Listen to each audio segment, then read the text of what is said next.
Do you know there's a place on Earth deeper than the Mount Everest? Welcome to the Mariana Trench, the deepest part of our planet's oceans. Welcome back, everyone. The Mariana Trench lies in the Pacific Ocean near the Philippines and Japan. At its deepest point, called Challenger Deep, it reaches about 11 kilometers. To imagine this, if you placed Mount Everest inside the trench, its peak would still be more than 2 kilometers underwater.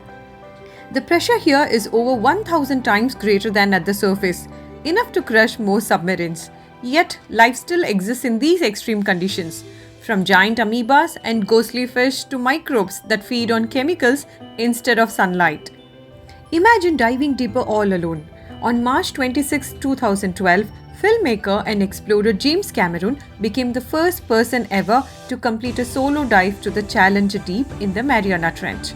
Using his custom-built submersible, the Deep Sea Challenger, he descended nearly 11 kilometers below the surface. For over 3 hours, Cameron explored an alien-like world, documenting strange creatures and collecting samples. The first human visit to this extreme depth in more than 50 years. Here's the bigger mystery. We have mapped the Moon and Mars better than we have mapped our own oceans. If the Mariana Trench holds such incredible secrets, imagine what the other 95% of the ocean might be hiding, from lost species to alien-like landscapes we have never seen. What do you think is lurking in the deep? Could there be unknown creatures, hidden shipwrecks, or even lost cities? Thanks a lot for watching. Don't forget to like, share and subscribe for more amazing mysteries from our world.